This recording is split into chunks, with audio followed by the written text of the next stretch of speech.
नमस्कार प्रिय श्रोताओं, आप सुन रहे हैं धर्मवीर भारती के उपन्यास गुनाहों का देवता। क्यों, क्या बात है? चंदन ने पूछा। गलती बताओ तो हम इन्हें समझाएं। नहीं, देखो, गलत मत समझो। मैं यह नहीं कहता कि इनकी गलती है, यह तो गलत चुनाव की बात है। कैलाश बोला। ना इसमें मेरा कसूर ना इनका। मैं चाहता था कोई लड़की जो मेरे साथ राजनीति का काम करती, मेरी सबलता और दुर्बलता दोनों की संगिनी होती, इसीलिए इतनी पढ़ी लिखी लड़की से शादी की। लेकिन इन्हें धर्म और साहित्य में जितनी रुचि है उतनी राजनीति से नहीं, इसीलिए मेरे व्यक्तित्व को ग्रहण भी नहीं कर पाई। कैसे मेरी शारीरिक प्यास को इन्होंने चाहे समर्पण किया, वह भी एक बेमनी से। उससे तन की प्यास भले ही बुझ जाती हो कपूर, लेकिन मन तो प्यास ही रहता है। बुरा ना मानना, मैं बहुत स्पष्ट बातें करता हूँ, तुमसे छिपाना क्या।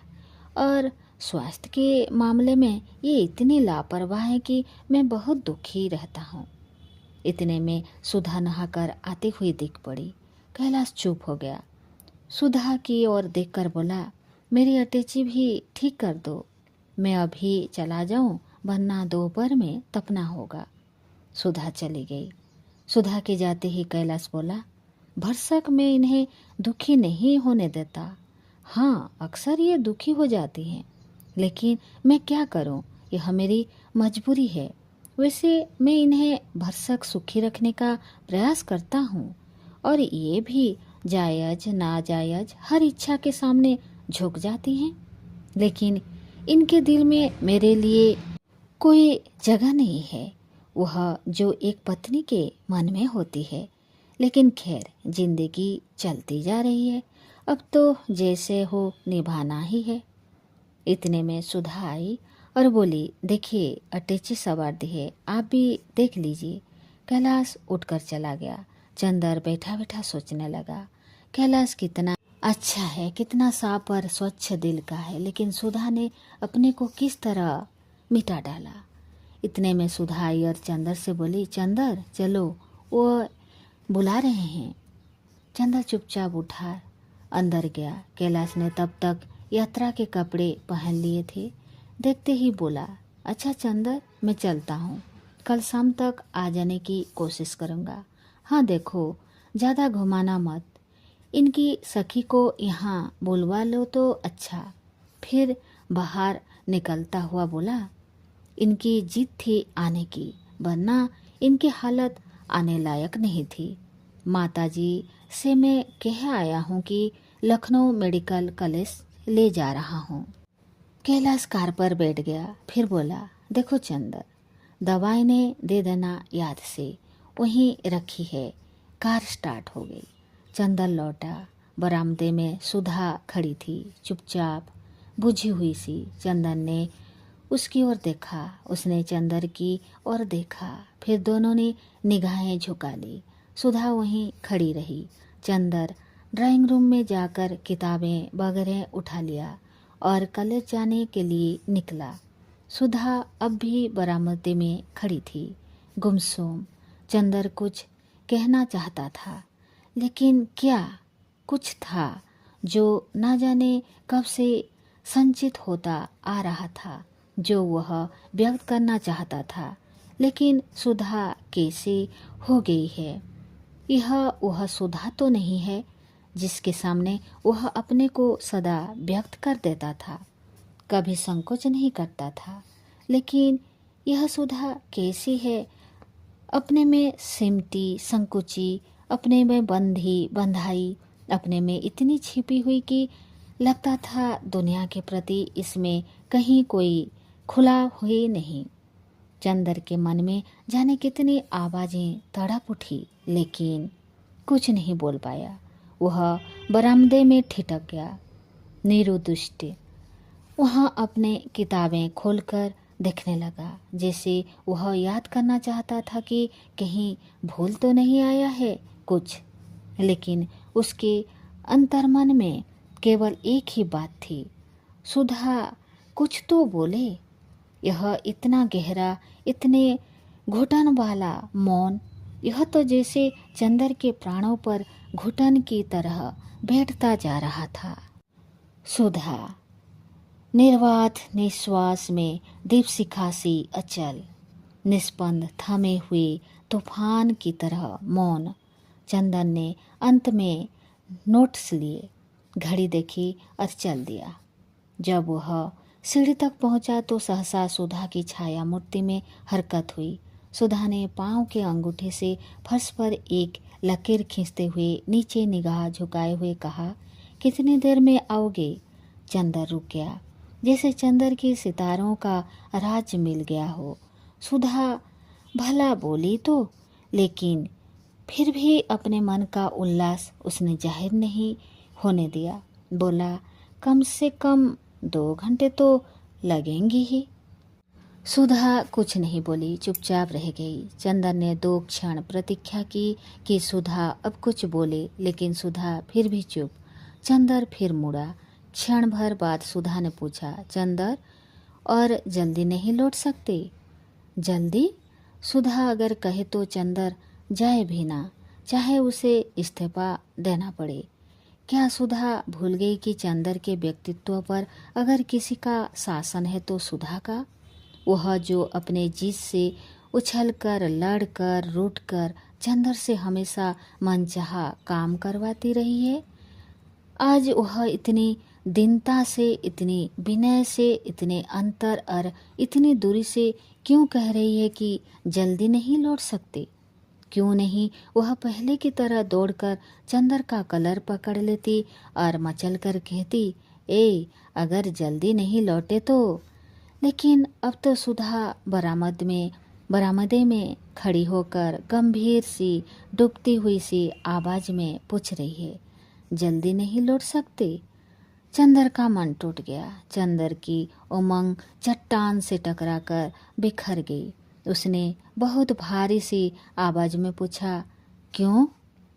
जल्दी लौट आते तो पूजा करके तुम्हारे साथ नाश्ता कर लेते, लेकिन अगर ज़्यादा काम हो तो रहने दो, मेरी वजह से हरज मत करना।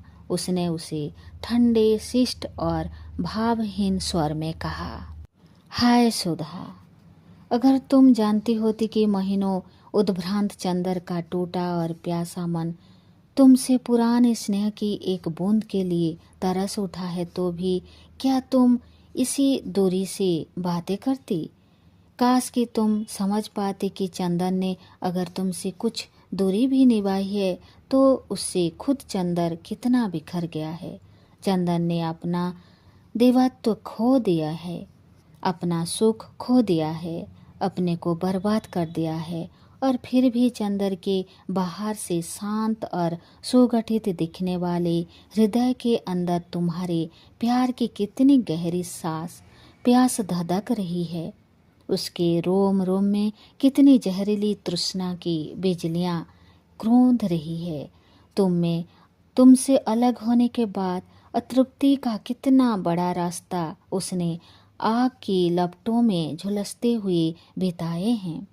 अगर तुम इसे समझ लेती तो तुम चंदर को एक बार दुलार कर उसके जलते हुए प्राणों पर अमृत की चांदनी बिखरने के लिए व्यग्र होती। लेकिन सुधा, तुमने अपने बाह्य विद्रोह को ही समझा, तुमने उस गंभीर प्यार को समझा ही नहीं जो इस बाहरी विद्रोह, इस बाहरी विध्वंस की मूल में पयस्विनी की पावन धारा की तरह बहता जा रहा है। सुधा, अगर तुम एक क्षण के लिए इसे समझ लो, एक क्षण भर के लिए चंदर को पहले की तरह दुलार लो, बहला लो, रूठ लो, मन लो, तो सुधा चंदर की जलती हुई आत्मा नरक चिताओं में फिर से अपना गौरव पा ले, फिर से अपनी खोई हुई पवित्रता जीत ले, फिर से अपना विस्मृत देवत्व लौटा ले। लेकिन सुधा, तुम बरामदे में चुपचाप खड़ी इस तरह की बातें कर रही हो जैसे चंदर कोई अपरिचित हो। सुधा, यह क्या हो गया है तुम्हें? चंदर बिनती, पम्मी सभी की जिंदगी में जो भयंकर तूफान आ गया है, जिसने सभी को झकझोर कर थका डाला है, इसका समाधान सिर्फ तुम्हारे प्यार में था, सिर्फ तुम्हारी आत्मा में था। लेकिन अगर तुमने इनके चरित्रों का अंतर्निहित सत्य ना देखकर बाहरी विध्वंस से ही अपना आगे का व्यवहार निश्चित कर लिया, तो कौन इन्हें इस चक्रवात से खींच निकालेगा? क्या ये अभागे इसी चक्रवात में फंसकर चूर हो जाएंगे? सुधा। लेकिन सुधा और कुछ नहीं बोली। चंदर चल दिया। जाकर लगा जैसे कॉलेज के परीक्षा भवन में जाना भी भारी मालूम दे रहा है। वह जल्दी ही भाग आया। हालांकि सुधा के व्यवहार ने उसका मन जैसे तोड़ सा दिया था, फिर भी जाने क्यों वह अब आज सुधा को एक प्रकाशवृत्त बनकर लपेट लेना चाहता था। जब चंदर लौट आया तो उसने देखा सुधा तो उसी के कमरे में है।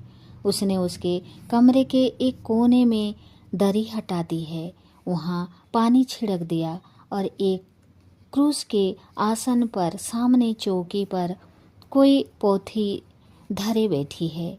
चौकी पर एक श्वेत वस्त्र बिछाकर धूमदानी रख दी है और जिसमें धूप सुलग रही है। लन से शायद कुछ फूल तोड़ लाई है जो धूपदानी के पास रखे हुए थे। बगल में एक रुद्राक्ष की माला रखी थी, एक शुद्ध श्वेत रेशम की धोती और केवल एक चोला पहने हुए, पल्ले से बाहों तक ढके हुए वह एकाग्र मन योग से ग्रंथ का पारायण कर रही थी। धूपदानी से धूम्र रेखाएं मचलती हुई, लहराती हुई उसके कपड़ों पर झूलती हुई सूखी रूखी अलकों से उलझ रही थी।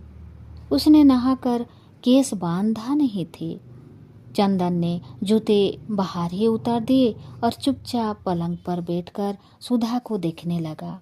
सुधा ने सिर्फ एक बार बहुत शांत, बहुत गहरी, आकाश जैसी स्वच्छ निगाहों से चंदर को देखा और फिर पढ़ने लगी। सुधा के चारों ओर एक विचित्र सा वातावरण था।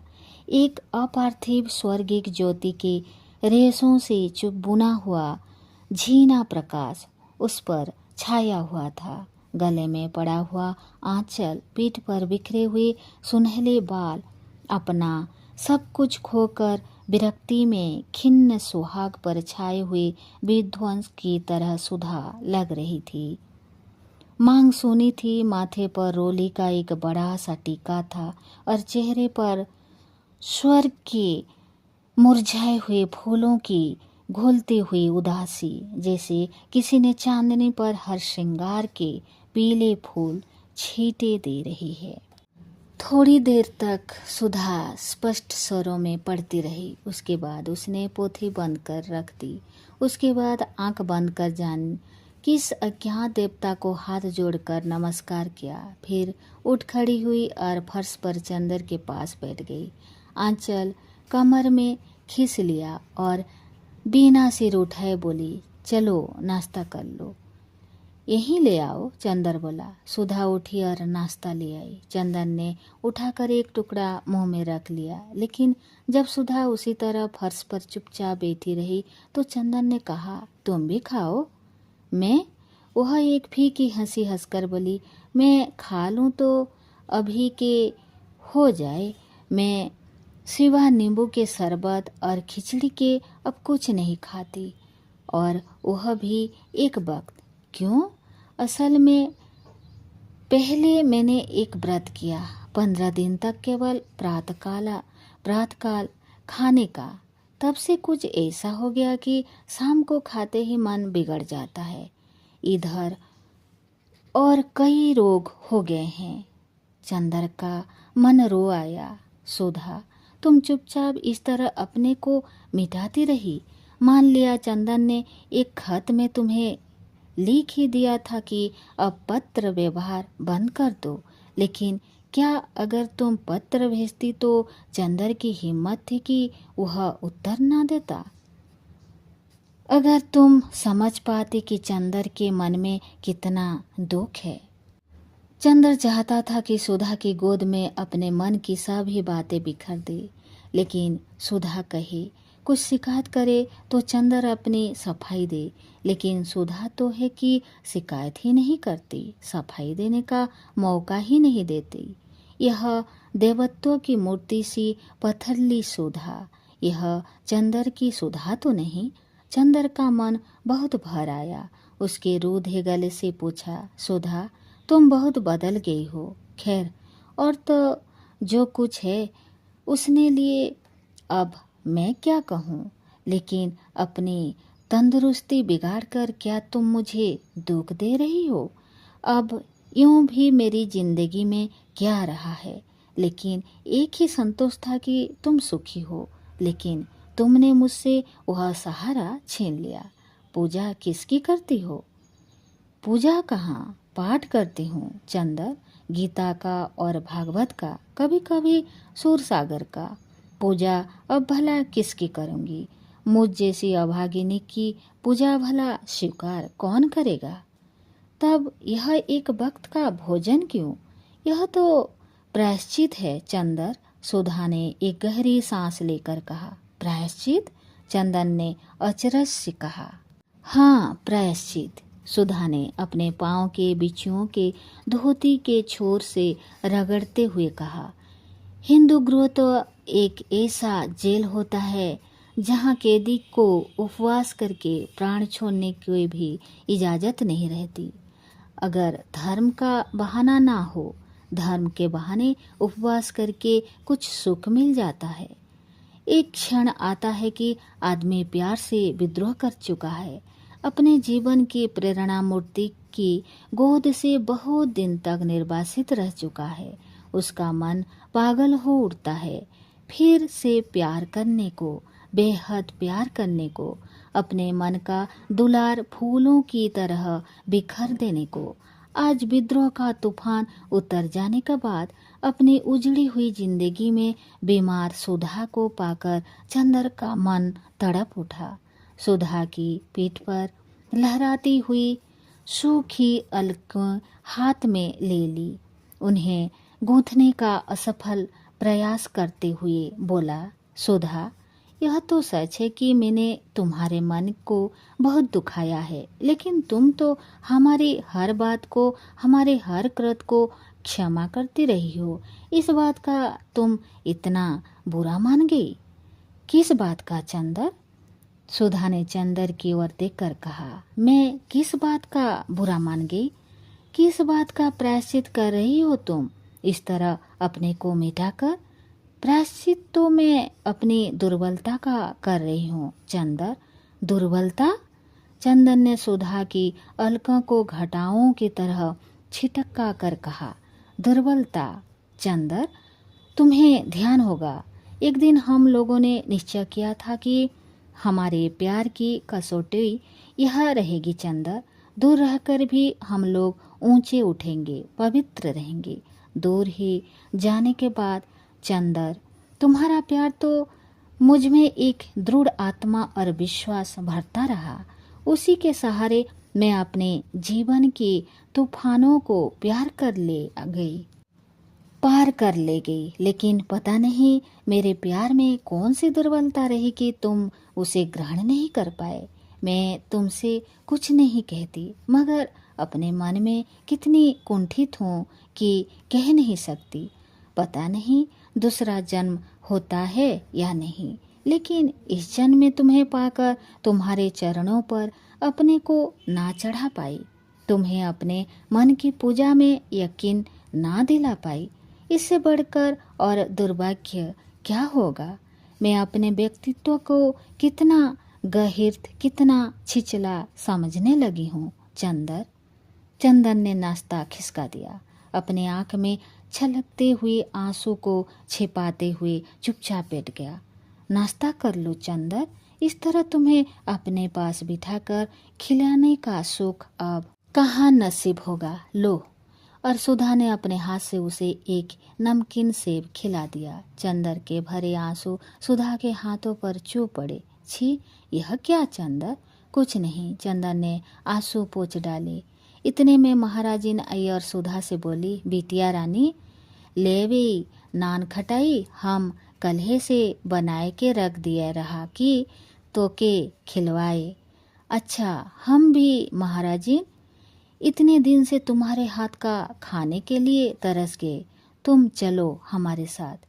यहाँ चंदर भैया के कौन देखी, अब बिटिया इन्हों के ब्याह कर दे तो हम चली तुम्हारे साथ। सुधा हंस पड़ी। चंदर चुपचाप बैठा रहा। महाराजिन खिचड़ी डालने चल गई। सुधा ने चुपचाप नान खटाई की तस्तरी उठाकर एक और रख दी। चंदर चुप। अब क्या बात करे।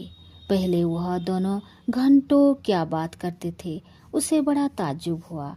इस वक्त कोई बात ही नहीं सूझती है। पहले जाने कितना वक्त गुजर जाता था, दोनों की बातों का खात्मा ही नहीं होता था। सुधा भी चुप थी। थोड़ी देर बाद चंदर बोला, सुधी, तुम सचमुच पूजा पाठ में विश्वास रखती हो?